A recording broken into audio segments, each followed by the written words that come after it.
안녕하세요. 가오니스 TMI의 김약사입니다. 네, 안녕하세요. 장 팀장입니다. 저는 저번 주에 이 가오니스 선크림 하와이 이런 얘기를 한 후부터 너무 하와이가 가고 싶어요. 요새 또 시즌이 여름 물놀이 시즌이니까. 근데 지금 하와이 갈 수 있나요? 하와이는 갈 수 있는 걸로 저는 마지막엔 들었던 것 같아요. 아, 그렇구나. 그래도 못 갔으면 좋겠어요. 제가 지금 자금 사정이 하와이를 갈 수가 없어요. 마음은 하와이인데. 마음은 하와이. 네, 항상 마음은 하와이에 있는 걸로. 네, 네가 가라 하와이. 그럼 저는 바로 가겠습니다. 네. 자, 오늘도 선크림에 대한 얘기라고요. 네, 저번 시간에 다음 시간에 이제 미국에서 판매되는 선크림에 대해 이야기를 나눠본다고 했는데요. 네네. 그 약사님이 마지막에 말씀하신 것처럼 기능이나 효과가 확실하면 의약품이 맞다라고 하셨는데 미국이 딱 그런 기준으로 선크림을 일반 의약품으로 관리를 하고 있어요. 의약품도 종류가 있는데 미국에서는 이제 일반 의약품 OTC에 속하거든요. OTC. OTC는 오버 더 카운트. 약국 가면 이제 카운트 딱 안에 약사가 있고 이제 카운트 밖에서 저기 환자분들이 오셔서 그러죠. 약사님, 바카스 주세요. 그럼 저는 그러죠. 품절입니다. 저는 700원짜리는 항상 품절이 돼요. 그런데 이제 미국에서는 선크림이 오버 더 카운트군요. 네. 이게 뭐 일반 소비자가 그런 처방 없이 이제 구입을 할 수 있는 거잖아요. 네. 이제 우리나라에서는 어떤 게 있을까요? 뭐 예를 들어서 우리가 두통이 있다 그러면은 병원에 가지 않고도 약국에 가서 타이레놀이나 에드빌을 달라고 하는데 그런 게 이제 오브 더 카운트. 체열했다 처방전 없이 가가지고 가스 할명수나 배아제 이런 뭐 소화제 이런 일반적으로 약사님들이 그냥 약국에서 들어보고 판매할 수 있는 거를 일반 의약품이라고 하거든요. 그러네요. 네. 근데 이제 이게 선크림이 일반 의약품이라고 하니까 우리나라랑 완전 가장 다른 부분인데 미국의 식품의약품 및 화장품법에서는 화장품이란 신체 세척, 미용, 그다음에 매력 증진, 용모 개선 등을 목적으로 그냥 피부에 펴 바르거나 붓거나 뿌리하거나 분사하는 제품으로 정의를 하고 있어요. 그래서 이런 특정한 효과나 기능이 확실하게 나타난다면 이제 화장품이 아니고 일반 의약품으로 엄격하게 관리가 되어야 한다고 합니다. 그러니까는 뭐 아까 전에 뭐 매력 증진 막 이런 거 아니고 막 정말로 뭐 미백이 확 되거나 막 이런 것들. 네, 맞아요. 미백이나 주름 개선이나 주름 개선이나 뭐 두피 관련 샴푸라든지 이런 거는 다 의약품으로 관리를 하고 있습니다. 아, 약간 기능성인데 기능성이 조금 입증이 정말 확실하다 하면은 의약품이군요. 그리고 일반 화장품이랑 이런 OTC랑 분류해서 또 가장 다른 점이 제조사도 제약회사로 등록이 되어 있어야 합니다. 그래서 매년 업체 등록을 갱신을 해야 하거든요. 근데 화장품도 VCIP라고 해서 자발적으로 FDA에 제조사 등록을 하거나 안 하거나 자기가 결정을 할 수 있어요. 하지만 선크림 같은 의약품은 반드시 OTC 인증을 받아야 한다고 합니다. 그리고 화장품은 보통 이제 뭐 포장이나 유통업체 같은 그런 주소를 한국처럼 쓰진 않는데 미국에서 이 선크림은 일반 의약품이니까 여기에는 꼭 포장이나 유통업체 주소명도 정확하게 들어가 있어야 된다고 합니다. 그렇죠. 사실 이 화장품보다는 당연하게 일반 의약품이 그 유통이나 어떤 그런 기준, 뭐 제조도 그렇고 그런 게 훨씬 엄격하고 이게 그런데 선크림이 OTC에 들어가다 보니까는 그런 기준 같은 게 훨씬 엄격하겠네요. 네, 맞아요. 미국에서는. 네, 미국에서는. 미국에서는. 우리나라는 안 그런 거예요? 정도 우리나라도 그렇게 관리는 하고 있기는 한데 저희 이제 일반 의약품 수준까지는 아니고 아직까지는 뭐 화장품법 안에서 관리를 하고 있으니까 한국은 이게 또 일반 화장품이냐 뭐 기능성 화장품이냐 이렇게 들어가는데 한국에서는 선크림은 이제 기능성 화장품법 안에서 또 관리를 하고 있긴 하거든요.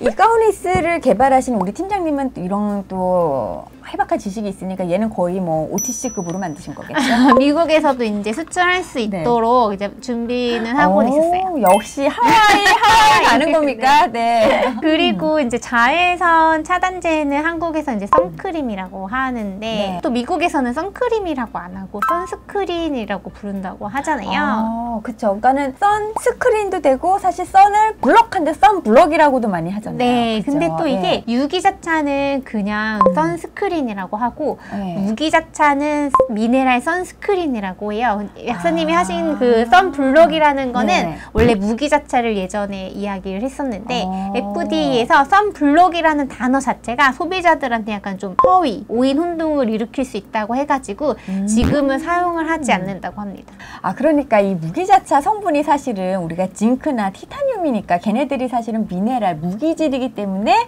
앞에 이제 미네랄만 붙이면은 되는 거잖아요. 네, 맞아요. 그죠? 네. 예. 그래서 미네랄 선스크린.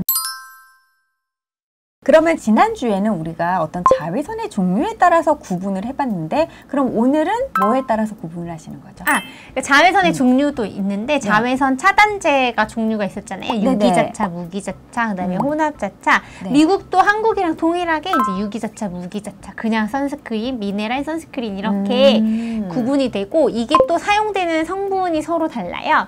유기자차 성분에는 뭐 아보벤존, 옥시벤존, 호모살레이트, 옥티노옥세이트 같은 성분이 있고 무기자차는 한국이랑 똑같아요. 징크 옥사이드, 티타늄 디옥사이드가 있습니다. 그러니까는 이제 미국에 딱 갔어요. 그런데 내가 선크림이 없는 거야. 그러면 이제 우리가 마트에 가잖아요. 아니면은 약국에 가면은 이렇게 하는 거죠.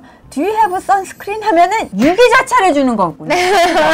Do you have mineral sunscreen? 그렇죠. 아니면 I want mineral sunscreen 맞나요? 네. 미네랄이 되게 중요하네요. 미네랄 꿀꺽.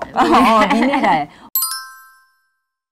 그 한국에서 약사님이 선크림을 구매를 하실 때 SPF랑 특히 PA 지수를 중요하게 생각한다고 하시잖아요. 근데 미국에서도 이제 자외선 차단제를 구매할 때 꼭 확인을 해야 하는 부분이 몇 가지가 있어요. 첫 번째는 이제 브로드 스펙트럼이라는 거. 두 번째는 한국과 동일하게 그 SPF 자외선 차단 지수 이렇게 두 가지가 있는데요. FDA에서는 그 브로드 스펙트럼에 SPF 15 이상이 되는 자외선 차단제를 사용하는 거를 권고를 하고 있습니다. 그러면 SPF는 우리나라와 동일하니까 빨갛게 되고 하는 거를 조금 막아주는 거고 저는 그럼 SPF는 미국에서는 15지만 저는 뭐 꾸준히 30 이상을 쓸 거고요. 그럼 PA가 지금 플러스가 없는데 이거를 이제 브로드 스펙트럼에서는 어떻게 좀 해야 될까요? 그래서 이제 이 브로드 스펙트럼이라는 자외선 차단제가 자외선 A랑 B를 다 차단해준다고 말을 해주는 건데요. 이제 화학적으로 차단하거나 이제 물리적으로 반사시키는 걸 모두 포함하는데요. 그냥 그러니까 SPF 수치만 높으면 이게 또 브로드 스펙트럼은 아닐 수가 있어요. 왜냐면은 SPF는 자외선 B만 차단을 해주는 거니까요. 근데 미국은 한국이랑 달리 한국은 50까지만 되고 50이 넘으면 50 플러스잖아요. 미국은 최대 60까지 표시를 할 수 있습니다. 그리고 이 브로드 스펙트럼 기능이 없거나 SPF 15가 미만이면은 자외선 차단제 자체에 반드시 피부암이랑 피부 노화에 대한 경고 문구가 들어가야 된다고 합니다. 그러면은 미국 제품 같은 경우에는 우리나라처럼 PA만 볼 수 있는 건 없는 거네요. 브로드 스펙트럼이 그냥 쓰여져만 있는 거네요. 아마 근데 다 있기는 있을 거예요. 수치가. 근데 이제 꼭 기준점으로 표시를 해야 하는 부분이 브로드 스펙트럼인 제품은 브로드 스펙트럼까지 같이 하고 SPF 지수까지 같이 표시를 하고 있어요. 그래서 꼭 이제 미국에서 자외선 차단제를 쓴다면 SPF가 이제 뭐 권고하는 것처럼 최소 15인데 뭐 나는 30 이상이어야 된다면 30이고 브로드 스펙트럼까지 기능이 있는 걸 사용하는 게 아무래도 좋겠죠. 그럼 이제 미국에 갔어요. 그럼 선스크린이에요. 자, 그러면 두 가지를 외워야겠네요. 미네랄 선스크린, 브로드 스펙트럼. 그죠? 맞아요. 그리고 보통 이제 SPF가 높으면 자외선 차단이 잘 되고 오래 지속이 된다라는 그런 생각을 가지고 있잖아요. 근데 이게 다들 많이 하는 오해 중에 하나인데 자외선 노출량을 고려해서 권장되는 부분이고 이게 그 시간과는 좀 무관해요. 하지만 지금 여름처럼 자외선이 굉장히 강한 경우에는 아무래도 이제 SPF 수치가 높은 제품을 선택하는 게 좋을 것 같아요. 그럼요. 아주 그냥 뻘개지잖아요. 네, 맞아요. 사실은 저는 요즘에 사람들한테 막 그래요. 너무나 제품들이 잘 만들어지고 웬만한 기준에 자기네들이 먼저 이렇게 한 것만 시장에 나오기 때문에 웬만하면 다 괜찮다라고 하는데 그쵸? 하지만 구매할 때 뭐 특히 뭐 외국에 간다거나 미국에 간다거나 할 때는 알아야 되잖아요. 그러니까는 참고할 만한 사항이 충분히 충분히 될 것 같아요. 네. 그리고 또 그런 것도 있잖아요. 자외선 지수, 특히 뭐 SPF 숫자가 높을수록 조금 나는 자극이 되는 것 같아. 이런 말씀하시는 분들도 있어서 뭐 생활 속에서는 나는 SPF를 뭐 30 이하만 쓴다든지 이런 분들도 계시잖아요. 네, 맞아요. 어느 정도 그러니까 자기한테 맞는 제품이나 상황에 맞는 제품을 사용하시면 될 것 같아요. 네. 자, 그러면은 이제 이 선스크린 아니면 뭐 선크림이라고도 부르는데 네. 자, 이 크림이 혹시 자외선을 막아주는 것 외에 다른 어떤 기능성 성분도 있을까요? 일단 그 미국에서 이제 일반 의약품이라고 분류됐을 때에는 이제 자외선 차단에 대한 부분만 있고 근데 한국에서는 또 여기에 뭐 미백이라든지 주름 개선 여러 가지가 들어가 있긴 해요. 네네. 하지만 이제 미국에서는 어디까지나 이제 자외선 차단 이 부분에 대해서만 하고 있거든요. 이제 이게 또 일반 화장품이 아니고 의약품이니까 의약품에는 또 활성 성분이라는 게 있잖아요. 그렇죠. 예. 그래서 자외선 차단제에도 활성 성분이 있어요. 미국에서 관리되고 있는 활성 성분이 총 16가지가 있는데 자외선 차단제에 사용되는 이 중에서 이제 징크 옥사이드나 티타늄 디옥사이드 이게 그 무기자차에 사용하는 원료잖아요. 이 두 가지만 아주 안전하고 효과적인 성분으로 여겨지고 그 다음에 16가지 성분 중에서 아미노 벤조산이랑 트롤라민 살리실레이트는 안정성 문제로 현재는 사용이 금지되고 있습니다. 미네랄 선스크림 외에는 조금 더 안정성에 문제가 있다고 생각하는 게 좋겠네요. 한번 좀 생각을 해봐야 된다 이런 식으로. 우리나라에서 이제 자외선 차단제 유통기한이 3년이잖아요. 네. 미국도 동일할까요? 네, 맞아요. 미국도 똑같이 3년인데 한 가지 이제 다른 점은 안정성 실험을 통과를 하면 3년 동안의 안정성이 확인이 된 경우에 한해서 그 OTC 제품의 소비 기한을 이제 또 기재할 의무가 없다고 합니다. 이건 좀 한국이랑 다른 것 같아요. 한국은 또 언제 소비하라 이런 기한이 있잖아요. 하지만 이제 그래서 소비 기한이 없으면 그냥 제조일로부터 한 3년까지 사용이 가능하다고 생각하시면 될 거예요. 그러니까 보통 화장품도 사실은 저는 한 2년만 지나도 찝찝해서 버리거든요. 특히 개봉을 한 상태면 더욱더 그렇잖아요. 보통 이제 개봉하면은 모두 제품마다 다르겠지만 최소한 1년 이내에는 다 사용을 꼭 하라고 권장을 하니까요. 사실 이런 게 이렇게 조그매요. 근데 얘를 개봉을 한 다음에 1년 동안 안 썼다는 거는 내가 안 쓴다는 거예요. 끝까지. 그렇죠. 예. 뭔가 다른 걸 샀거나 얘가 마음에 안 든다는 거잖아요. 그죠? 갑자기 슬퍼지. 네, 그러니까는 빨리빨리 또 없애야죠. 비우는 그런 습관. 맞아요.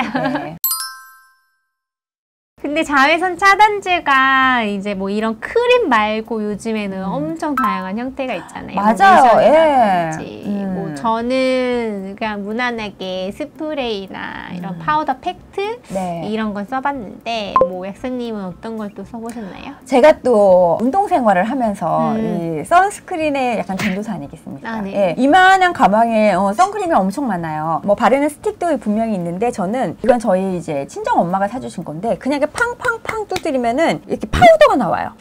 네, 그러니까 끈적이지 않고 너무 좋은 거예요. 팡팡팡팡 두드려서 이렇게 팡팡팡팡 해서 이렇게 바르니까 사람들이 다 달라서 팡팡 하루만 갔는데 없어졌어요. 다 막 목에 팡팡팡팡팡팡팡팡. 네, 전 그것도 되게 좋은 것 같아요. 근데 저는 이제 그 가루가 날리니까 잘 되는지는 모르겠는데 그것도 이제 하나의 약간 미네랄 그 무기 자체인 것 같아요. 그죠? 그런가 봐요. 그런 거 있고 또 그쵸 이렇게 바르는 것도 있고 그 다음에 팩트도 있는데 팩트 두 가지가 있어요. 제가 하나는 색깔이 좀 있는 거 하나는 투명. 또 되게 다양한. 예, 다양해서 딱 얼굴을 딱 봤을 때 어머 이게 좀 약간 너무 좀 그래 그러면은 이제 색깔이 좀 있는 걸로 막 눌러가지고 하고 좀 너무 또 이제 그렇게 색깔이 남아 있는데 좀 발라야 될 것 같을 때는 또 얼른 투명. 근데 그건 또 쿨링 효과가 있어요. 시원하게. 투명이 또 그래서 막 하면 시원해 시원해 이렇게 한 다음에 또 뭘 하겠어요? 파우더. 아니요. 마스크를 또 써요. 마스크. 그런데 어떻게 됐어요? 마스크 선을 따라서 이렇게 안 돼. 정말 UVA. 미국도 한국처럼 굉장히 다양한 형태의 자외선 차단제를 제조해서 유통을 하는데요. 한국처럼 뭐 로션, 크림, 스틱, 젤, 오일, 뭐 페이스트, 스프레이 이런 건 안정성이 확인이 됐어요. 근데 이런 기본적인 제형 말고 아까 말씀하셨던 파우더, 나 티슈나 샴푸 같은 거는 아직 그 자료가 충분하지 못해서 자외선 차단제로는 판매가 불가능하다고 합니다. 근데 실제로 다 파우더나 티슈 같은 게 신기하게 샴푸도 그렇고 판매를 하고 있더라고요. 그래서 여기 제 일행들한테 조금 미안하네요. 네, 다들 내가 이거 진짜 좋아 막 이랬는데 다들 예. 이유가 있었어요? 이유가 있었네요. 네. 아니 갑자기 오일이라는 게 생각해. 오일은 원래 저는 오일을 잘 안 써요. 왜냐 오일은 우리가 생각하기에 이 블럭하는 게 아니라 이렇게 좀 예쁘게 태닝을 하기 위한 것 같은 그런 느낌. 저는 그죠? 오일로 된 스프레이를 써봤는데 네. 되게 생각보다 기름지지 않고 되게 좋았어요. 아 그래요? 네. 저도 언젠가 하와이에 가면은 그게 될까요? 하와이에서 그게 허용이 된다면 해보게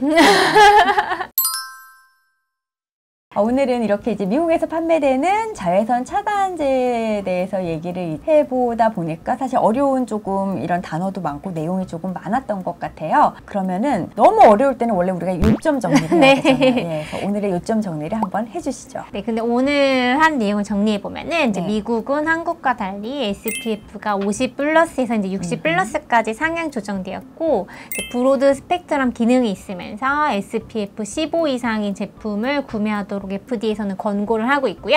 네. 이렇게 뭐 브로드 스펙트럼 기능이 없거나 SPF 15 미만인 자외선 차단제는 반드시 제품의 피부암과 피부 노화에 대한 경고가 기재되어야 하고요. 그 다음에 SPF라든지 브로드 스펙트럼이라든지 내수성이라는 문구는 반드시 눈에 잘 보이도록 정면에 표시가 되어 있고요. 아까 말했던 징크 옥사이드나 티타늄 디옥사이드 같은 이런 제품 활성 성분 있잖아요. 네네. 이거는 꼭 알파벳 순서로 제품 뒷면이라든지 이런 데 꼭 표기가 되어 있고요. 무기자차는 상관이 없지만 유기자차 같은 경우에는 그 최대 효과를 위해서 외출하기 최소한 15분 전에는 바르는 것을 권고하고 있습니다. 네네. 사실 이 선크림은 우리가 정말 매일매일 바르잖아요. 네, 맞아요. 매일매일 바르고 밖에 나가면은 또 덧바르고 막 저희한테 상당히 조금 친숙한 화장품인데 오늘도 그렇고 지난해에도 그렇고 이 선크림에 대해서 몰랐던 사실을 많이 알려주셔서 너무 네, 정말 고맙습니다. 흥미로웠어요.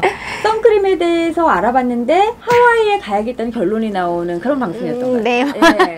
다음 시간에 또 재밌고 유익한 이야기로 돌아오겠고요. 오늘 영상이 유익하셨다면 구독과 좋아요, 알림 설정 부탁드립니다. 고맙습니다.